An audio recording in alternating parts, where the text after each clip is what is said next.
Olá, boa noite. Estamos chegando mais uma vez até você com o Falando Sério. Este nosso encontro semanal nas noites de terça-feira, aqui na TV Sete Lagoas, o nosso canal comunitário.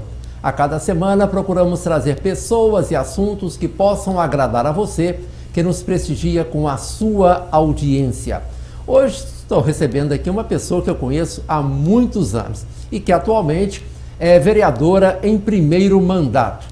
Não é muito comum tratarmos de política aqui neste programa, mas vamos conversar porque, afinal de contas, ela tem muito a dizer. Gislene Inocência Silva Carvalho, primeiro mandato como vereadora. Seja bem-vinda, obrigado por ter aceitado o nosso convite. Finalmente deu certo, né, Gislene? Finalmente. Para mim também é uma alegria muito grande. Boa noite. Falando sério, é com muito prazer que eu venho aqui. Como você mesmo disse, né, Rosalba? A gente já se conhece há longos anos, tivemos a oportunidade de estarmos juntos trabalhando e realizamos um trabalho muito bacana. Eu aprendi muito com você, com a sua capacidade, e hoje a gente se encontra de novo e estamos aí para esse bate-papo tranquilo, agradável.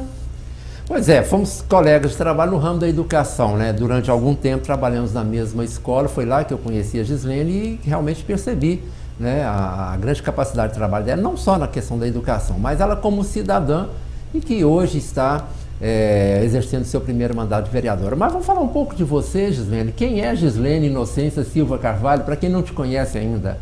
Então, quem é a Gislene, né? A Gislene é uma mãe de família, uma mulher simples, batalhadora, trabalhadora, educadora, cristã, cidadã, e que a gente está aí nessa caminhada de longos anos. Trabalhei muitos anos na educação até me aposentar e sou assim apaixonada pela educação, professora, e a gente convivendo com tudo, com as experiências do dia a dia, família, comunidade, escola, o meio, a gente vai vendo tanta coisa acontecendo, tanta mudança de lá de 20, 30 anos para aqui hoje, e hoje eu me encontro na condição de legisladora, vereadora no primeiro mandato, depois de muita luta, mas muito consciente do meu papel, da minha condição de vereadora. Estamos aí para ver se a gente pode conseguir melhorar um pouquinho a nossa cidade, o nosso meio, a nossa comunidade. Qual foi a sua primeira candidatura a vereadora? Eu me candidatei, essa é a quarta candidatura. Eu me candidatei 4 vezes e então assim, cada vez que eu me candidatava, passou a eleição, voltei minha vida normal, as atividades, o trabalho. Eu tenho assim um trabalho muito eficiente, de muita luta no meio. Eu trabalho com a dependência química, então eu nunca deixei de continuar as minhas atividades. Eu saía de uma campanha e voltava à minha vida normal, com as atividades do mesmo jeito. E aí foi aquela luta, né? Na primeira eleição, 730 votos. Na segunda eleição, 1.000 e alguma coisa, pouquinho. A terceira eleição, 1.400, 500 e alguma coisa. E agora, nessa última eleição, 1.425 votos. E estamos aí, eleita. Na primeira, na legislatura passada, você era suplente, não é? Na legislatura passada eu fiquei primeira suplente do partido. Era do partido PMN e fiquei primeira suplente. E foi vereadora por um dia? Fui vereadora por um dia. Isso mesmo. Foi uma convocação extraordinária, né? Porque estavam sendo, não me lembro exatamente o quê. Houve lá um problema lá com um dos vereadores do meu partido, e aí um possível afastamento, até que se provasse o contrário. E por um dia fui lá, fui vereadora e depois pronto, né? Esperamos essa próxima eleição, que é o mais viável, que é o mais conveniente também, não é? Bom, Gislene, você está no seu 9º mês, né, como vereadora, tomou posse em janeiro, nós estamos em setembro. Já deu para avaliar se era realmente isso mesmo que você esperava, era isso mesmo que você queria? Você acha que desses 3 anos e 3 meses que tem para frente, você vai conseguir realmente executar aquilo que você se propôs? Eu quero e espero exercitar, talvez não tudo que tenha sido a minha proposta, porque não é fácil, mas eu quero acreditar que, chegando no final do mandato, que muita coisa eu tenha dado conta de fazer tudo, eu acredito que não, porque realmente não é fácil. Mas esse tempo, esses 9 meses, já dá para a gente fazer uma avaliação daquilo que não é bem o que eu esperava, não é bem da forma que eu esperava. Também não é tão distante da forma que eu esperava, mas é muito complexo. Eu digo sempre para as pessoas que me perguntam que eu não quero me acostumar, eu quero me adaptar com o meio, porque você passa a ser uma outra pessoa, até mesmo para muitas pessoas que convivem com você, que te conhecem, que às vezes são até amigos, aí as pessoas começam a te olhar com outro olhar, e isso me entristece muito, isso me incomoda muito. Tem aquele grupo que não te consegue ver a mesma pessoa, por mais que você continue sendo a mesma pessoa, com os mesmos ideais, com a mesma condição de vida, mas infelizmente muitos te veem com outros olhos, e isso deixa a gente assim chateado e baqueado. Mas por um outro lado também é um desafio muito grande, é uma coisa nova, diferente, o trabalho multiplica, não é? Eu já trabalhava muito toda a vida, o meu arquétipo é o trabalho, mas o trabalho multiplica. E muitas pessoas não veem dessa forma, pensa assim que agora você está numa situação boa, agora você tem um salário bom e agora você vai deixando, e não é isso, é muito pelo contrário, né? Então assim, eu sei que é só o tempo mesmo e o trabalho e a minha atuação e a minha intervenção e a minha convivência com as outras pessoas, com os grupos e mesmo com aqueles que estão acostumados comigo, é que a gente vai dar conta de mostrar para o outro que realmente qual é a intenção da gente para estar nesse processo hoje de legislatura. A propósito disso que você falou do trabalho, você não sabe, mas há cerca de 2 semanas eu passei em frente à sua casa às 7 horas da manhã, você estava saindo. Eu estava saindo para uma viagem a trabalho. Às 7 horas da manhã você estava tirando o carro da garagem. O vereador precisa sair de casa às 7 da manhã? O vereador que de fato tem um compromisso com o trabalho, não é que ele é obrigado não, mas depende da demanda dele, depende do compromisso que ele tem com o outro, com o cidadão, com o município, com as atividades. Vai ter momento que vai precisar sim sair até muito mais cedo que isso. Vai depender do que ele tem que fazer, de qual que é a demanda dele, de qual que é o compromisso dele com aquilo que ele está envolvido, com aquilo que é a causa dele. Mas se ele não tem aquele compromisso de fato, ele vai, né? Para mim, naquele dia que você me viu, era necessário que eu saísse aquele horário. Então, tem vezes que a gente chega tardão da noite. Eu tenho noite que eu chego 1h da manhã em casa, não é? Esses dias mesmo, eu tive que estar no hospital aí, resolvendo uma pendência de uma pessoa que até mora no meu bairro, com sério problema de saúde, e não conseguiram resolver porque não foi atendido. E eu tive que sair de casa, já à noite, tarde, e tive que ir para o hospital para tentar amenizar a situação e resolver o problema dele, porque era uma injustiça que estava acontecendo com ele, não é? Gislene, você falou do seu envolvimento com trabalho com dependentes de drogas. Geralmente, uma pessoa se engaja nesse trabalho quando sente o problema muito de perto, de alguém muito próximo, de alguém na família. Foi esse o seu caso? Foi esse o meu caso. Eu, assim, toda a vida, desde adolescente, que eu já sempre gostei muito de trabalhar o social, de trabalhar com as pessoas, povo, comunidade, igreja e tal. E no decorrer do tempo, o meu terceiro filho, eu descobri naquela época lá, 20 anos atrás, a gente nem sabia direito o que era droga, né? Então eu nem conhecia droga, só via falar esporadicamente, né? Eu trabalhava no Bernardo nessa época, eu trabalhava de manhã e à noite. Eu era professora de manhã e vice à noite, né? E aí num belo dia, o meu filho tinha apenas 12 anos. Num belo dia, eu recebo um telefonema que meu filho estava numa situação complicada. E aí eu fui averiguar tudo, eu descubro que meu filho estava envolvido com droga. Aí eu quase morri, aquilo ali para mim foi a morte, né? E aí imediatamente eu comecei a tomar todas as providências devidas e internei meu filho assim no pulo, no estouro, né? Até hoje eu vejo que eu errei, que não deveria ter sido no primeiro momento, ele tinha apenas 12 anos. Mas aí a coisa foi acontecendo e foi piorando, e imediatamente eu procurei ajuda e encontrei, eu procurei um grupo de autoajuda e o único grupo que tinha nessa época em Sete Lagoas era a família de Caná, lá na igreja São Cristóvão.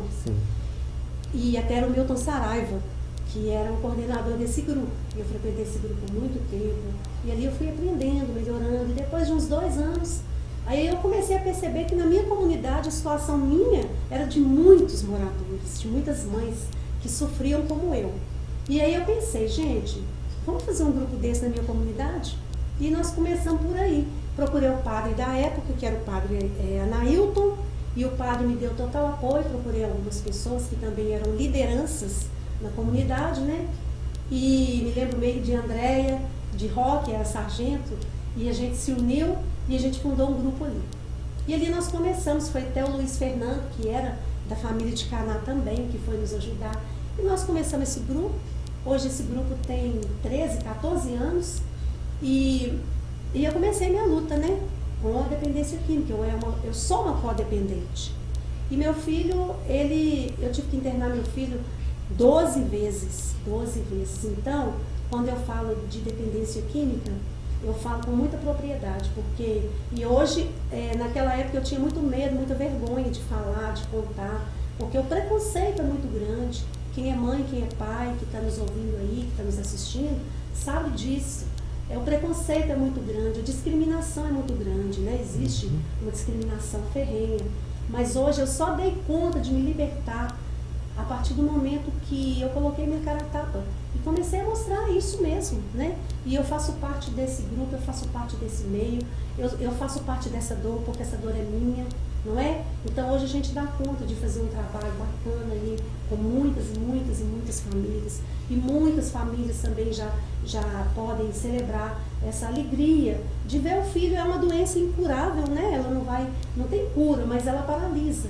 E depende muito da gente, família, da gente mãe, pai, esposa, marido, né? Hoje nós temos até uma casa de recuperação feminina, que para a mulher é mais difícil, né? Sem dúvida. Gislene, me permita explorar só mais uma coisa que você falou. Aí você falou que trabalhava de manhã, era professora de manhã e vice-diretora à noite. Isso aí é por culpa minha, né? Mas, veja bem, a impressão que eu tenho é a seguinte, é da natureza das mães se sentirem culpadas por qualquer coisa de ruim que aconteça com o filho. Por quê?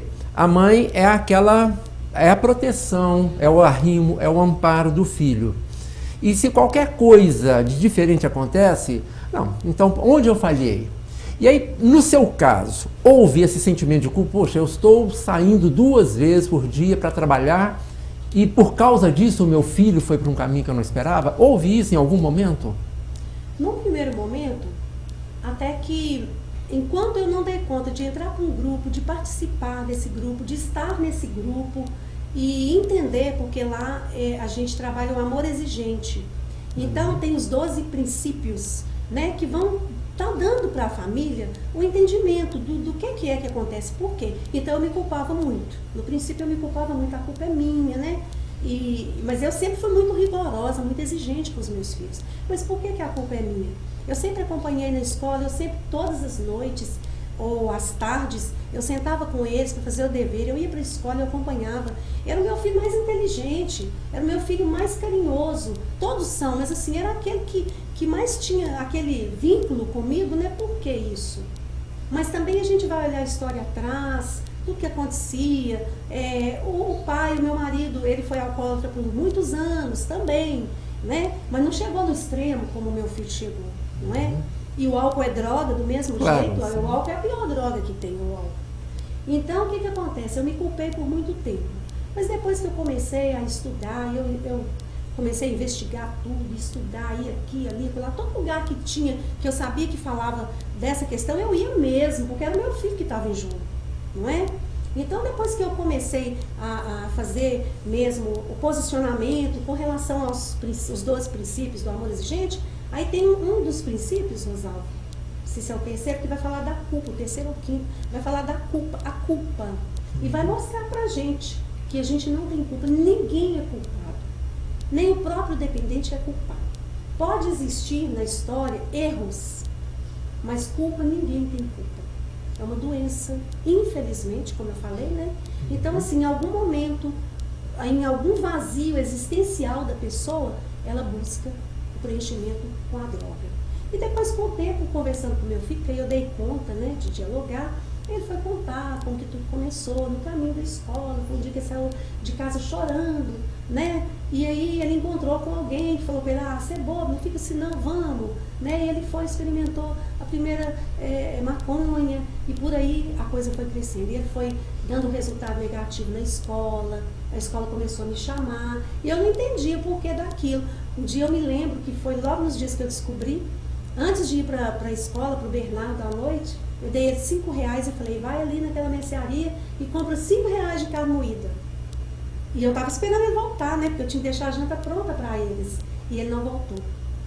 E aí eu fiquei doida procurando. Aí ele chegou, depois de bem tempo, né? Eu atrasei na escola porque ele não voltou. Mãe, tomaram o dinheiro de mim. Eu perdi o dinheiro. E eu acreditava, porque eu não sabia. Né? Então é muito doído, sabe? Mas hoje, Rosalvo, eu acho que hoje, assim, está muito, mas muito estampado para qualquer mãe, para qualquer pai, enxergar. Seu filho começou a mudar o comportamento, começou a ficar diferente, as atitudes dele em casa, começou a ficar longe de você, começou a não querer estar muito em família, no meio, já começa a desconfiar. Não é igual no meu tempo, quando eu descobri, né? Pois é, Gislene, mas no meu modo de entender, tem um fator que pode dificultar um pouco isso, porque o perfil da família mudou. O ambiente familiar mudou. E não estou falando de composição familiar, padrasto, madrasta, não. A questão mesmo da convivência, a tecnologia, o telefone celular, o computador, as pessoas são mais solitárias, não convivem mais, não se sentam para conversar. Será que, de certa forma, isso também não pode contribuir? E eu acho que isso aí só vem assim, até não é bem essa parte, eu acho que a maior parte é a parte que, você falou de uma coisa muito importante, muito séria, a família, né? A gente é assim, mais que vai pensar mais assim, de uma forma tradicional, o que é a família pra gente, e eu sou uma pessoa muito, mas muito flexível. Eu não vejo que a família não é a mãe, o pai e o filho. Muitas vezes a família é só a mãe e o filho, é só o pai e o filho, são só os irmãos. Não é? Então a gente não pode hoje querer achar que a família é aquilo, né, que é no meu tempo, na época que o meu filho, né, na época que o meu filho entrou. Então, assim, eu vejo muito assim também que, como você está falando, dessa modernidade, desse meio de comunicação muito fácil, muito permissivo, e muitos pais, por medo dessa modernidade desenfreada que está por aí, eles às vezes, eu converso com muitos pais que falam assim, mas hoje em dia isso aí é normal. Mas hoje em dia tem que ser assim mesmo, porque se não fizer assim, vai fazer assim. Então perdeu-se aqueles valores, e eu trabalho muito em cima dos valores. Muita coisa eu discordo, e discordo assim abertamente. Perdeu-se os valores de chamar meu filho, senta aqui, isso pode, isso não pode, isso é assim. Dá-se muito, né? Nós estamos vendo aí as crianças, os adolescentes. Eu tenho visitado as escolas, Luizal, porque eu sou apaixonada por educação, e tenho assim ficado assustada de ver, sabe, como que estão os alunos, as crianças, os pré-adolescentes, né? Que é isso, velho, sabe? Que é, assim, um jeito de conversar, e muitos pais concordam. Ou então você vê também, por um outro lado, aquela mãe, aquele pai que se tornou mãe, mas que não tinha referência nenhuma. Como é que vai dar para o seu filho? Né? Vem muitos filhos que vêm de pais que não têm aquilo de importante, aquilo de valores. Ninguém dá o que não tem, não é? E ela acaba reproduzindo na escola. Exatamente. O ambiente que tem dentro de casa. Ele reproduz aquilo que ele eu, agora em agosto, fez 7 anos que eu me despedi de sala de aula, e eu, sinceramente, eu não sei se eu suportaria por muito mais tempo, porque mudou demais. A configuração da escola, o ambiente escolar mudou demais, principalmente na escola pública, que é tão dependente de tanta coisa, e que, enfim, esses problemas todos que o aluno tem dentro de casa, ele leva para dentro da escola, a escola não tem autoridade, não tem capacidade para resolver. Isso, até a gente teve uma reunião especial, eu faço parte da comissão de defesa da criança e do adolescente na Câmara, e nós tivemos uma reunião especial nessa semana que passou para discutir sobre essas questões da violência contra a criança e o adolescente. E entrou a questão da escola, da educação, E eu vejo que eu tenho uma filha que é professora também, ela chega tem um dia e fala, mãe, o que vai fazer? O que vocês vão fazer, mãe?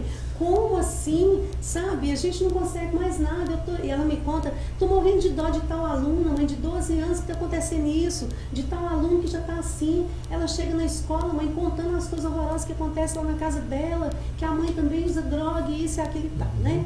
Então, assim, eu fico chocada também, pensando, meu Deus do céu, como que nós vamos? Eu até, assim, tenho procurado, sou também presidente da Frente Parlamentar de Políticas sobre Drogas, estou tentando ver se a gente consegue elaborar um programa, um projeto de ação, para que possa entrar dentro das escolas, para ajudar um pouco. Mas, assim, hoje os nossos educadores, Rosaldo, eles não têm o que fazer, eles também estão perdidos. Não tem. Eles estão Totalmente. assim, eles estão em cena, mas perdidos. Não é porque eles são ruins, muito pelo contrário, eles estão sofrendo, tanto que esse aluno chega.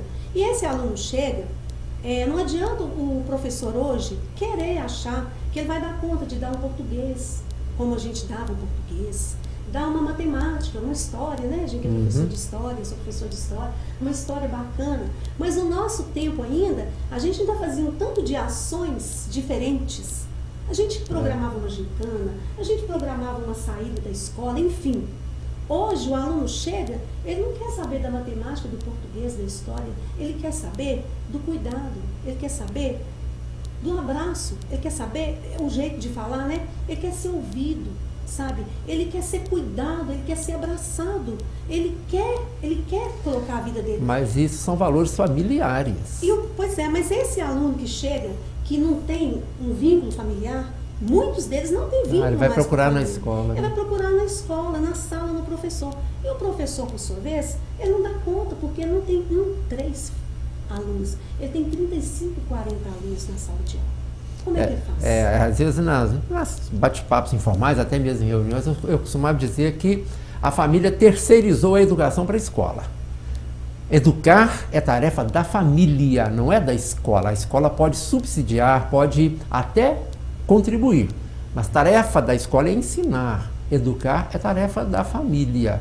E muitas famílias terceirizaram essa tarefa para a escola, infelizmente. Infelizmente. Né? E a escola não dá conta. Mas aí você vai lá na ponta, você volta lá. A família terceirizou. Quando a gente fala família, porque quando você vai ver lá, como eu estou te falando, grande parte desses alunos, ou o pai, no mínimo o pai ou a mãe, quando tem os dois, também é dependente químico. Claro, eles são vítimas. Não tem estrutura nenhuma. Então a família não vai dar aquilo que não tem. Ele vai procurar onde? Qual que é a segunda família do aluno? Da criança, do adolescente? Escola. Ele chega na escola, a escola não tem essa estrutura. A escola não tem isso. Zilene, para fechar esse assunto aqui, só para que não fique nenhuma dúvida. Seu filho hoje, como está? Hoje meu filho está bem, graças a Deus. A gente nunca pode falar assim, curou. Não, é só por hoje. Hoje o meu filho está bem, graças a Deus. Ele está, esse ano ele resolveu, como diz eles lá, ele está numa Fazenda da Esperança. A Fazenda da Esperança tem ela no mundo inteiro. Ele está lá em Guaratinguetá, na Fazenda da Esperança de lá, e ele resolveu esse ano doar a vida dele. Ele está lá como padrinho, e agora, mês que vem, em novembro, ele já está vindo embora. Ele ficou lá esse ano todo. Ele não se sente obrigado a estar lá? Não, ele foi por livre e espontânea vontade para, como se diz a palavra de Deus, dar de graça o que recebeste de graça. Ele está se doando. E está sendo muito bom para ele, porque ele está, assim, ampliando a condição dele de ter força para resistir a esse mal que hoje a gente pode estar falando que está dominando o mundo. Né? Então, no ano que vem ele volta. Ele volta esse ano. Volta para cá, vida nova, né? Vida nova, se Deus quiser. Pois é, nós estamos aqui recebendo a vereadora Gislene Inocência, nossa convidada do Falando Sério, que volta daqui a pouco.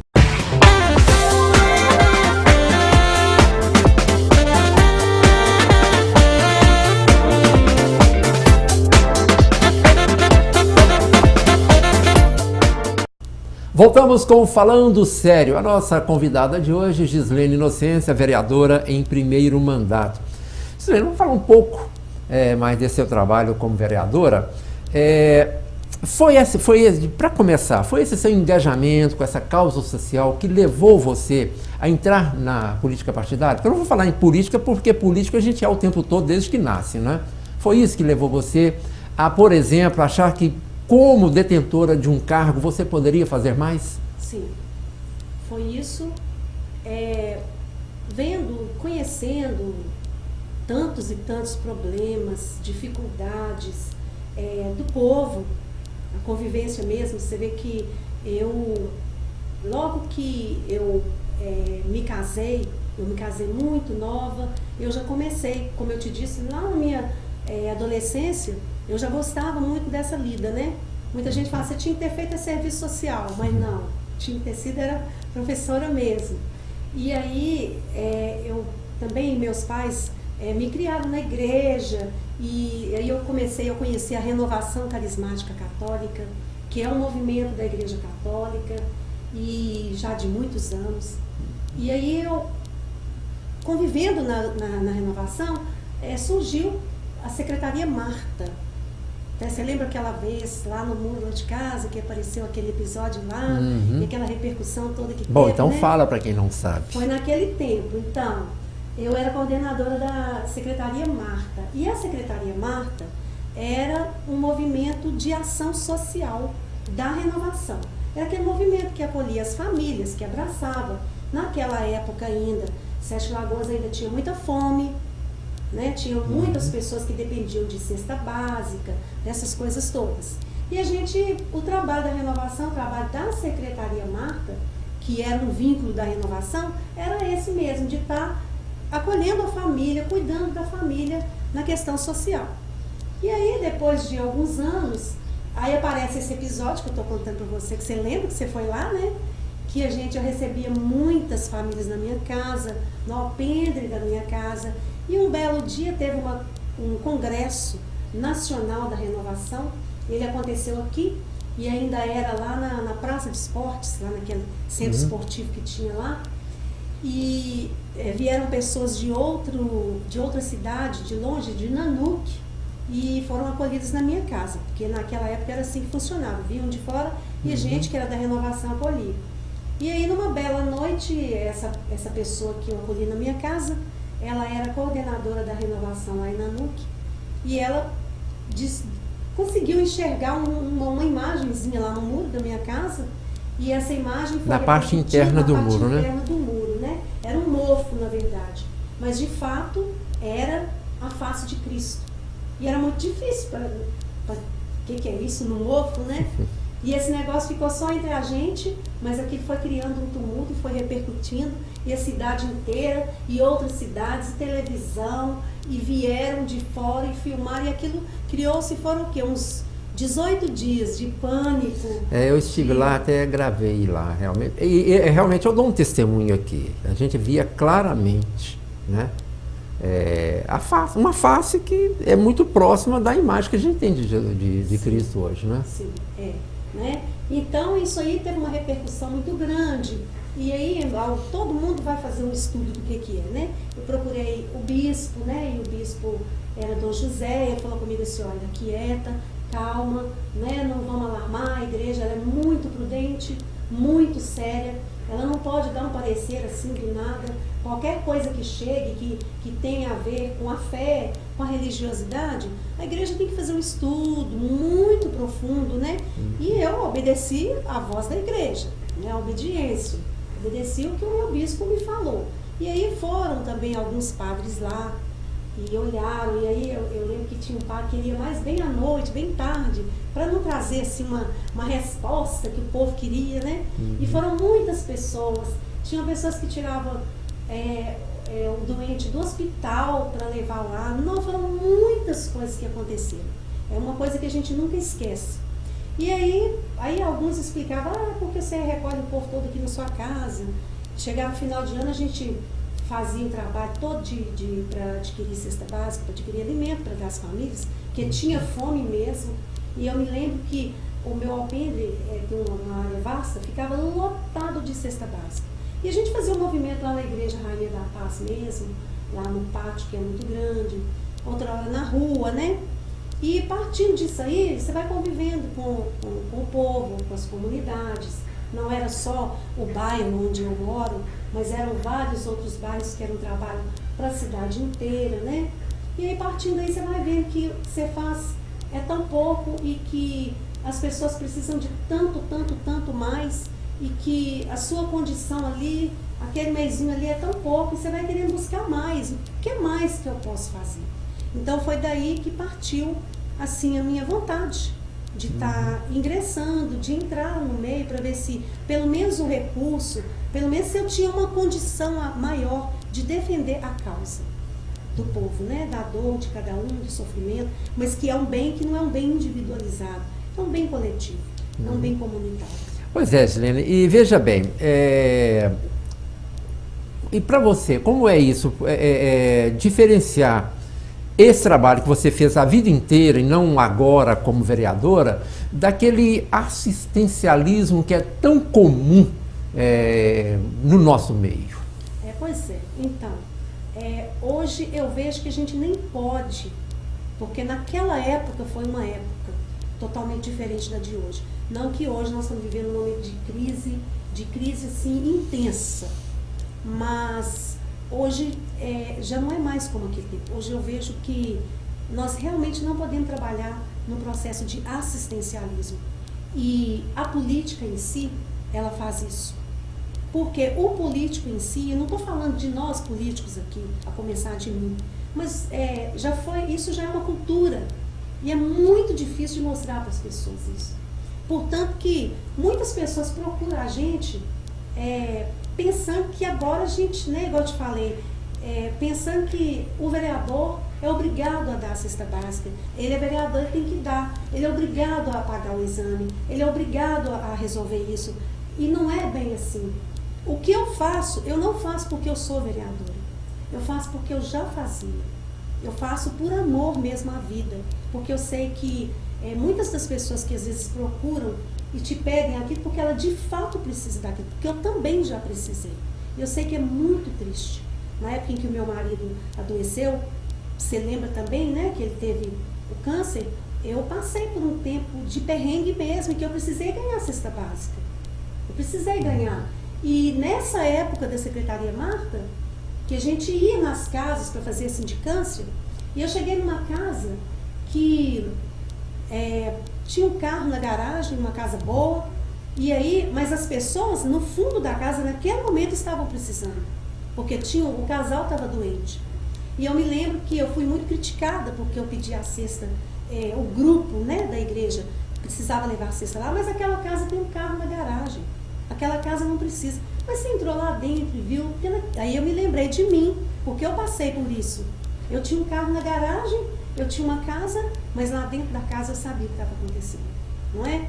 Então hoje nós não podemos viver assim num processo de assistencialismo, mas de cuidado muito grande, de chegar junto realmente e ver. Muitas pessoas me pedem, eu estou precisando de uma cesta, estou precisando disso, daquilo. Eu não dou porque eu sou vereadora, não. O vereador não pode fazer isso.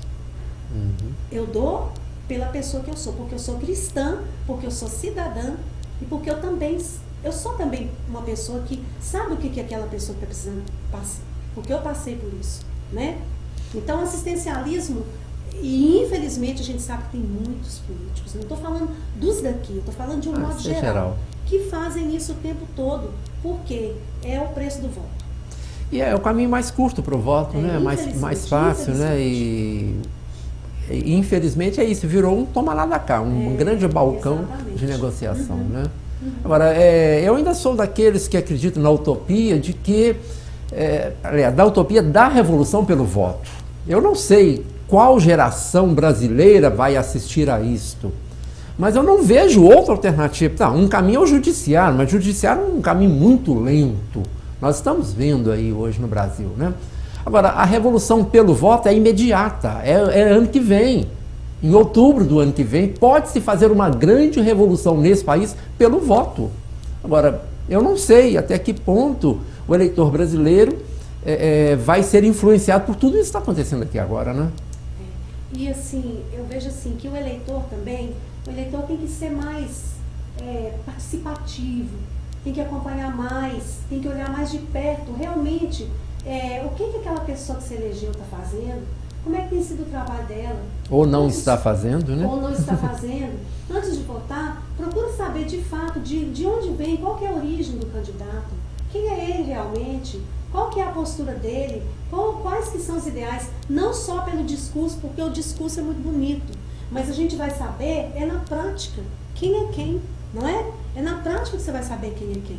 E às vezes o próprio eleitor, ele, de uma certa forma, que a gente também é eleitor, claro, é responsável por aquilo aquele que a gente elegeu.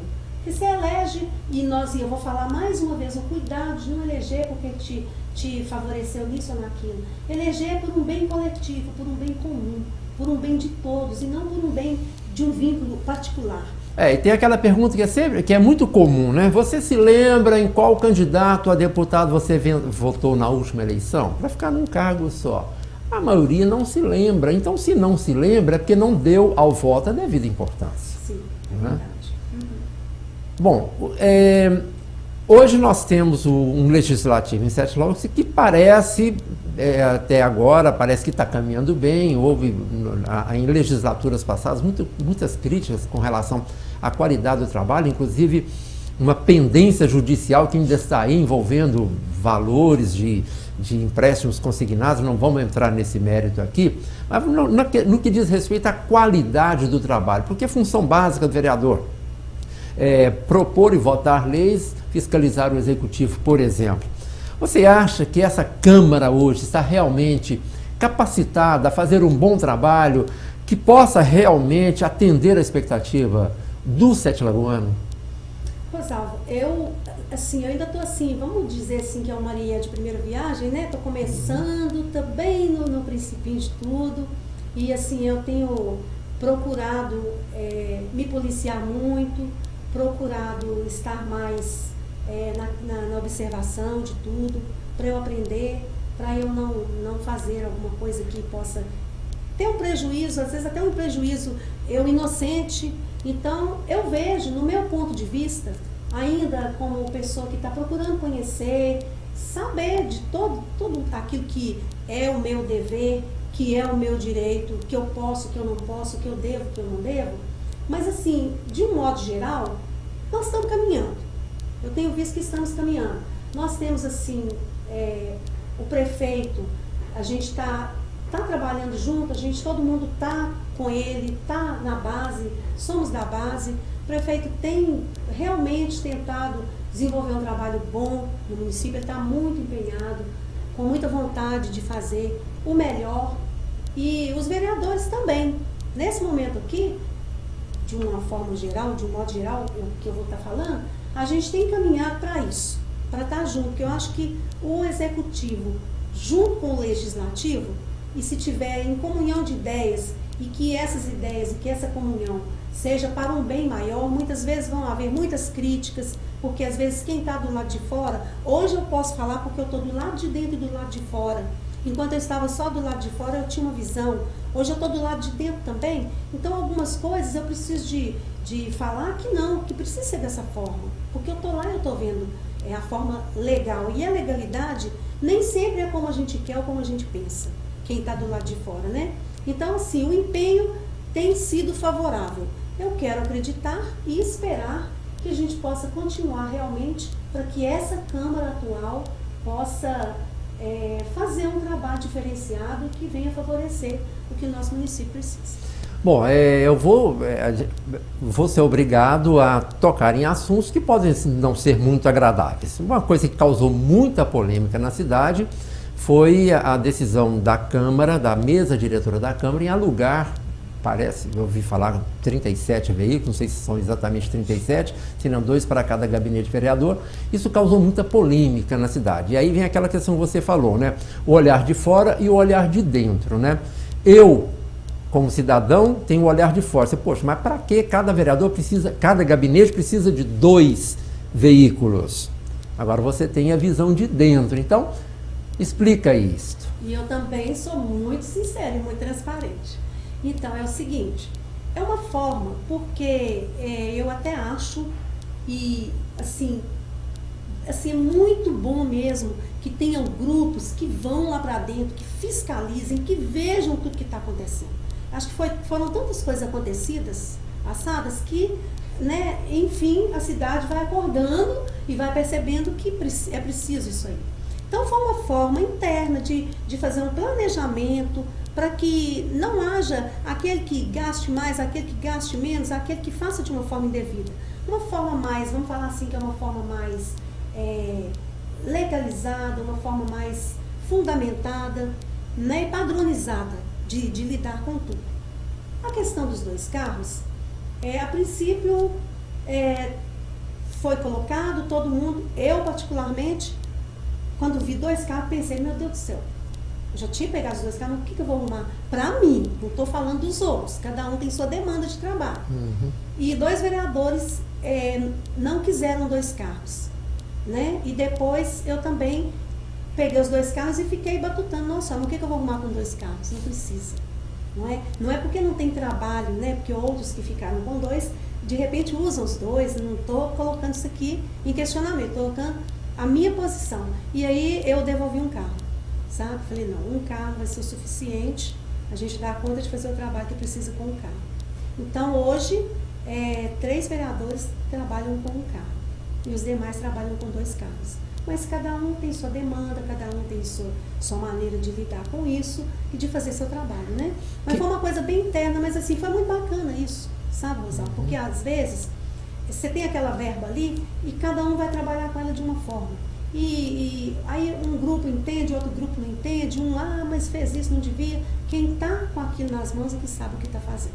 Então eu, particularmente, achei uma coisa muito boa de tirar isso aí e deixar a própria Câmara administrar isso aí. Você dirige o seu carro ou o carro do gabinete? Eu dirijo o meu carro. Você o carro não do usa? gabinete, dificilmente eu dirijo o carro do gabinete. Tem um motorista que faz isso.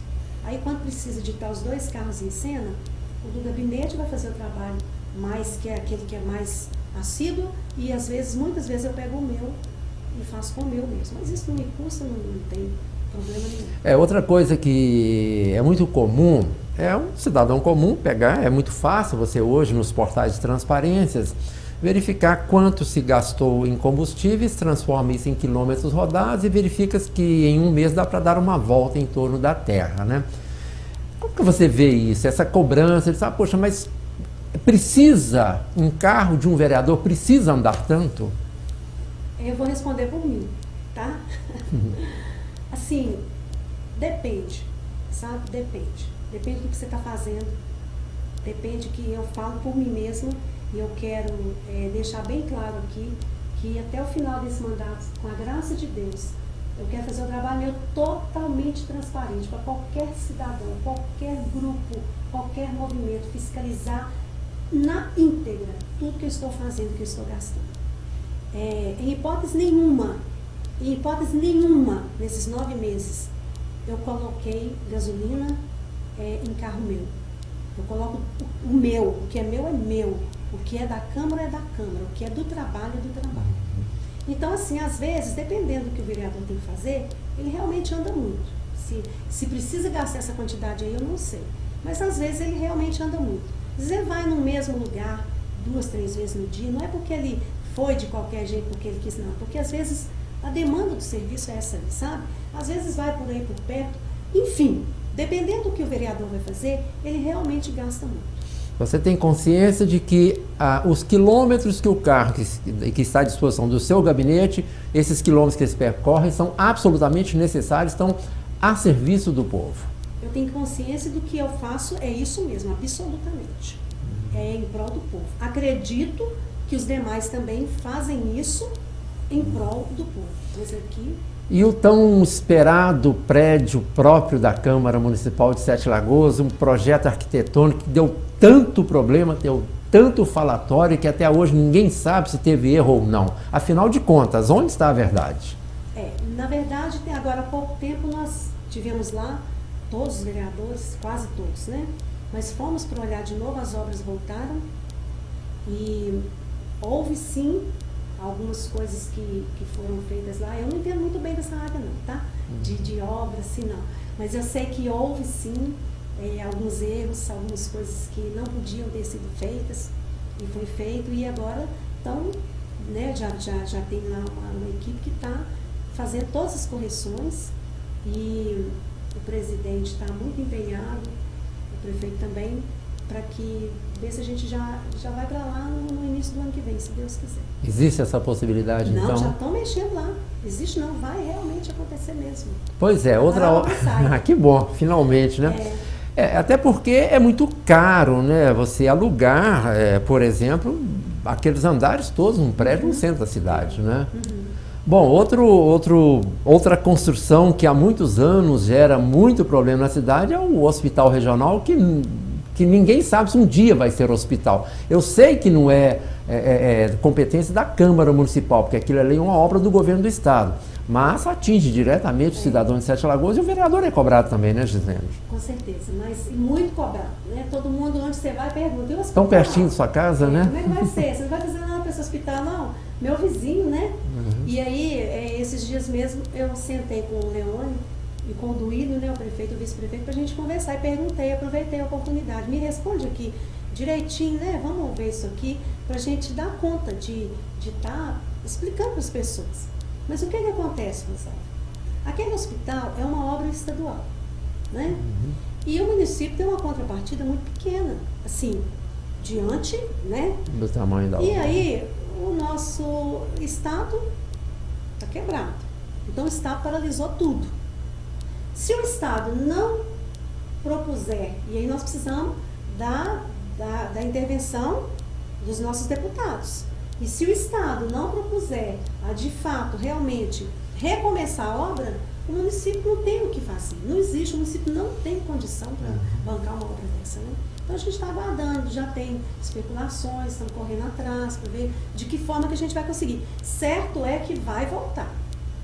A continuação da construção do hospital vai voltar. Nós não sabemos quando, mas que vai voltar, vai. E a gente está tentando mexer nisso aí para ver como que vai ser isso aí. Mas vai que vai. Gislene, duas perguntas que eu gosto de fazer aqui, meus convidados, principalmente quando são pessoas que militam mais na política. Primeira, você é contra ou a favor da reeleição em cargo executivo? Olha, eu penso que para que o trabalho... Porque você vê assim, ó, se tem somente um mandato, às vezes um mandato não é o suficiente. 2 passou, mas um não é o suficiente. De repente fez e ali já está no ponto de partida para finalizar um projeto, alguma coisa muito bacana que tinha que ter sido feita, e aí entra um outro que vai ali, aí não concorda com nada daquilo e acha que aquilo não tem a ver e muda tudo. Então, assim, eu sou a favor que haja 2 mandatos, mais nada do que isso. Voto facultativo ou obrigatório? Você acha que o cidadão tem que ter o direito ou obrigação de votar? Fala que voto é direito, não é obrigação. Ele tem, porque se já que nós temos uma democracia e que as pessoas questionam tanto, né? Acho que nós tínhamos obrigação de votar. Então você acha que deve ser? Que seja o voto nulo, que seja o voto... enfim, nós tínhamos que ter obrigação de votar.